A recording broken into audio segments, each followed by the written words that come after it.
unity is an outcome of justice. You cannot be united first and then you will do justice. It's the opposite, right? You must be just minded. So prejudice then is a matter of injustice. Why? Because I was not born in a place I chose. I did not choose my capacity. I might be somebody who can only do certain level of jobs all my life. And if you are then going to be prejudiced against me because my mother tongue is this way, or I was born that way, or my color is that way, or that's the only kind of work I can do all my life, even if I improve within myself, but to you that means nothing. If you treat me badly on any of those events, then you are unjust. Because I did not choose any of those things. And I'm trying to do my best according to what was given to me. What you can judge me on is only one thing. And what is that?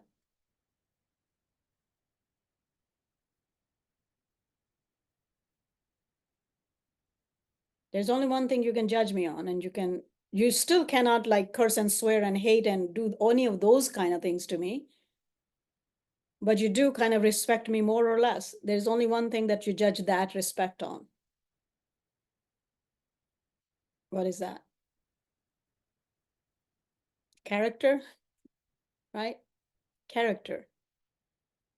So if you built if that's the only just thing that is allowed to you, we look at people from the merit of their character for what they're doing, not on their skin, not how much money they make, not which kind of job they'd hold. Well, there's some jobs, of course, right, that you shouldn't be a murderer and drug dealer and stuff like that. That's evil.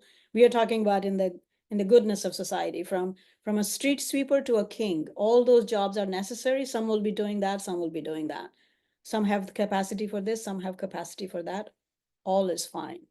My respect to a human being is not based on what job they're doing out there, unless they're drug dealers and criminals. That's different, right? So, and we know that a street sweeper's character can be 100% higher than a king's, no? So when it comes to what God allows you to look at, that no matter where you're at, you can cultivate that into the highest level possible, regardless of what is happening in your material life, right?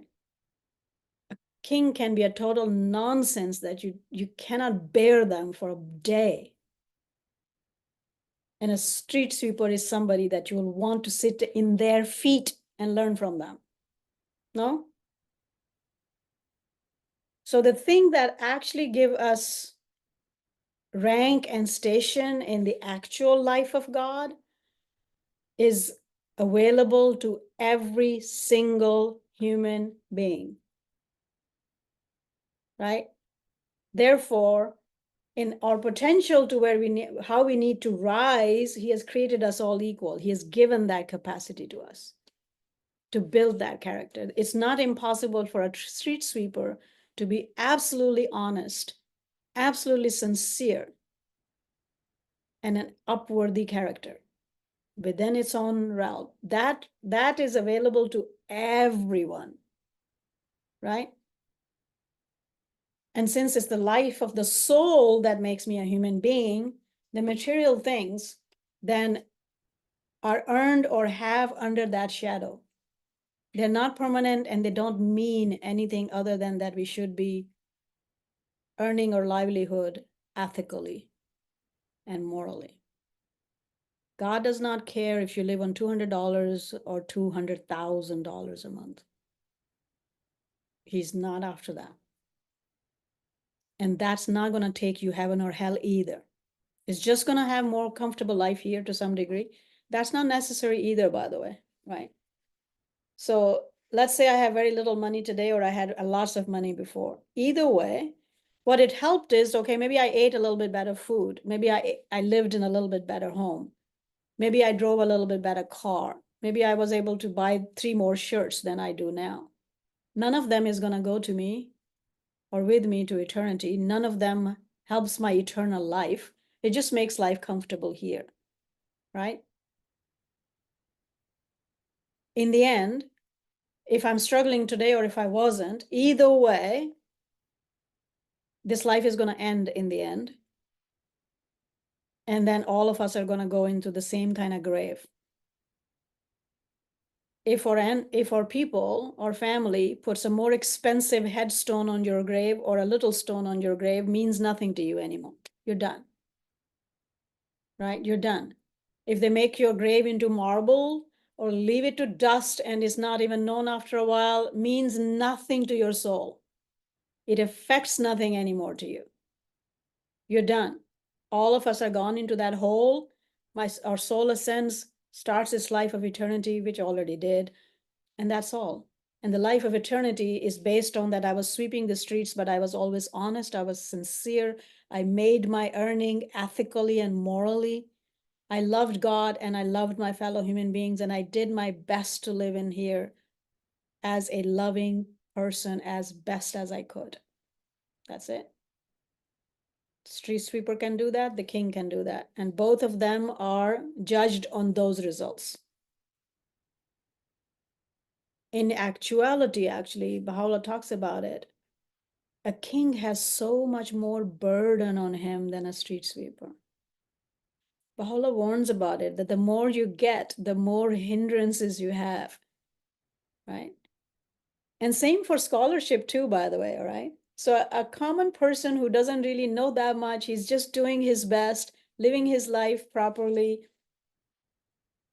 He has finished this much of a cup all his life. Then there is all of us who have all degrees and we have all knowledge and we have all capacity. And now you are like that much of a bottle and it's just this much full, right? This much water actually is more than that cup, by the way. The cup is smaller. It's a lot more than that cup. But I'm so empty. I'm so empty. And God's like, what the hell did you do?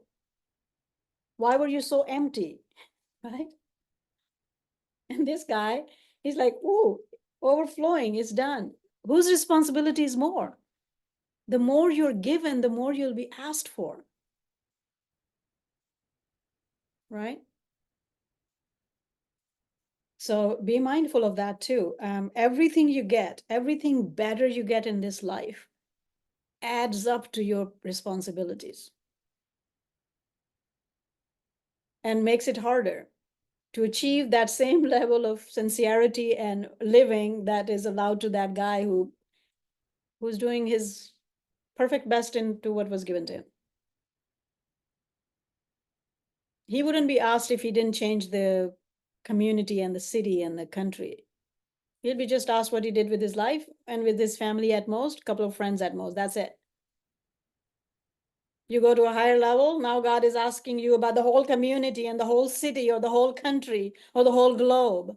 Is that what you want? As soon as you will, any one of you who has been in management positions and is a trustworthy, sincere, truthful person knows that that is a terrible thing to ask for. Don't want to manage people. It's the hardest thing ever, right? And the more you do that, the more you come home and go like, oh my God, I can never get to heaven, right? Because it's like impossible. So be careful. Baha'u'llah warns about this.